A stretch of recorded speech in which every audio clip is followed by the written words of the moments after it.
নারী কমিশন বিলুপ্ত করতে হবে। সকল স্টেক হোল্ডার বা অংশীজনের সমন্বয়ে একটি ইনক্লুসিভ নতুন কমিশন গঠন করতে হবে। দ্বিতীয় প্রস্তাব, প্রতিবেদনে নারী পুরুষের বৈষম্যের কারণ হিসাবে ধর্মকে দায়ী করা হয়েছে, যা তাদের ধর্মবিদ্বেষী মনোভাবেরই প্রতিফলন। এই ধরনের পক্ষপাতমূলক চিন্তাভাবনা পরিহার করতে হবে। তৃতীয় প্রস্তাব, পতিতাবৃত্তিকে অপরাধ হিসেবে চিহ্নিত না করে একে আইনি স্বীকৃতি দেওয়ার সুপারিশ করা হয়েছে। নারীর জন্য চরম অবমাননাকর, তার প্রতি অত্যন্ত এটা একটা জুলুম, এটি গণতান্ত্রিক শাসন ব্যবস্থার সাথেও সাংঘর্ষিক, তাই এই সুপারিশ বাতিল করতে হবে। চতুর্থ প্রস্তাব, কমিশন সর্বক্ষেত্রে নারী পুরুষের সমতা বিধানের সুপারিশ করেছে, কিন্তু সর্বক্ষেত্রে এই 50-50 কি বাস্তবসম্মত? চাকুরির ক্ষেত্রে বা অফিস আদালতের ক্ষেত্রে হলেও দাম্পত্য জীবনে কি এটা 50-50 একদম বাস্তবায়ন করে কি বাস্তবসম্মত? ইসলাম এটির একটি সুন্দর সুরাহা করেছে।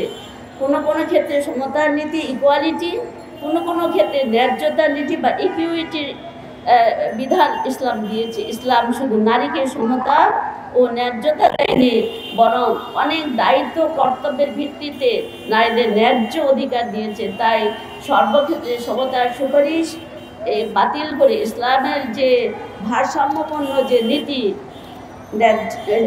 সমতা এবং ন্যায্যতা ক্ষেত্র বিশেষে সেটা বহাল রাখতে হবে। পঞ্চম প্রস্তাব, জাতিসংঘের নারীর প্রতি সকল প্রকার বৈষম্য বিলোপ সনদ সিডু, যেটা এই দুটি ধারা সরকার এখন পর্যন্ত রিজার্ভ রেখেছে।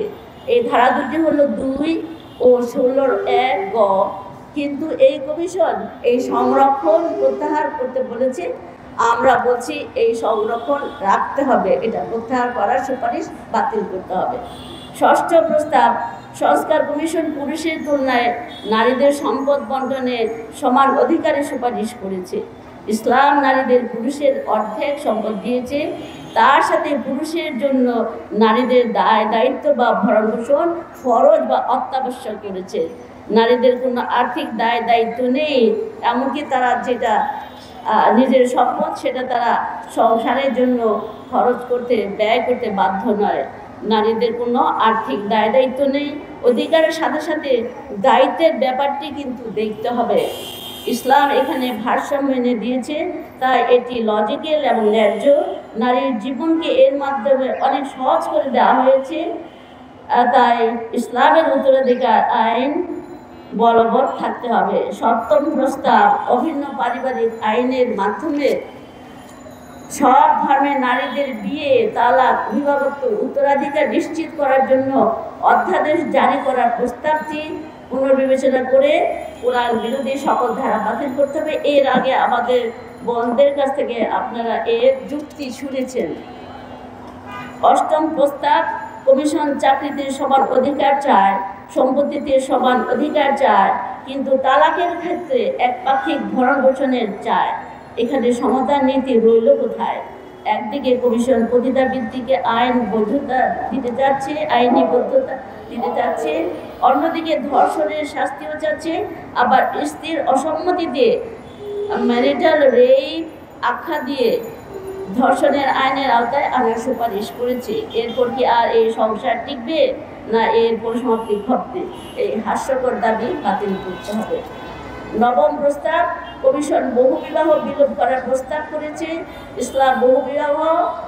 ইসলামে এটা মনে রাখতে হবে, ইসলামে বহু বিবাহ কিন্তু অবাধ নয়, এটা অত্যন্ত শর্ত সাপেক্ষ। সেই শর্তগুলো পুরা করতে পারলেই একজন পুরুষ যেতে পারে। সেই প্রয়োজনটা দেখতে হবে, প্রয়োজনটা আসলে প্রয়োজন কিনা। এটা কিন্তু অবাধ নয়, এটা অত্যন্ত একটা মিসকনসেপ্ট একটা দিক। তারপরে শর্ত সাপেক্ষে জায়েজ হয়েছে।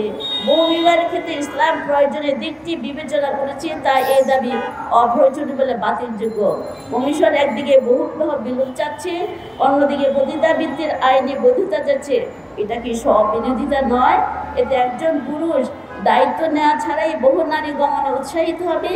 আগেই বলেছি, ইসলাম বহু বিবাহ অবাধ নয়, বরং শর্ত সাপেক্ষ।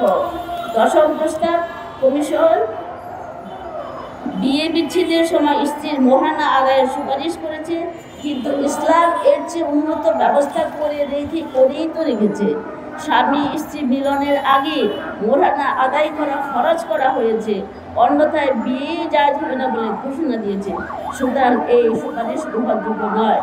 পরিশেষে আমি বলতে চাই, আল্লাহ রাব্বুল আলামিন বিশ্ব চরাচর সহ নারী ও পুরুষকে সৃষ্টি করেছেন এবং নারী পুরুষকে তার সবার সুলভ বৈশিষ্ট্য বা যেটা ইসলাম আছে ফিতরাতের উপর সৃষ্টি করেছেন। কিন্তু নারীবাদীরা এই ফিতরাতকে, নারীর এই বৈশিষ্ট্যটাকে স্বীকার করতে চায় না। তাই তারা নারীর উপযোগী কর্মসংস্থানের ব্যবস্থা করতে বলে না। নারীকে নির্বিচারে শ্রম বাজারে টেনে এনে নারীর উপর 3 গুণ বোঝা চাপিয়ে দেওয়ার চেষ্টা করা।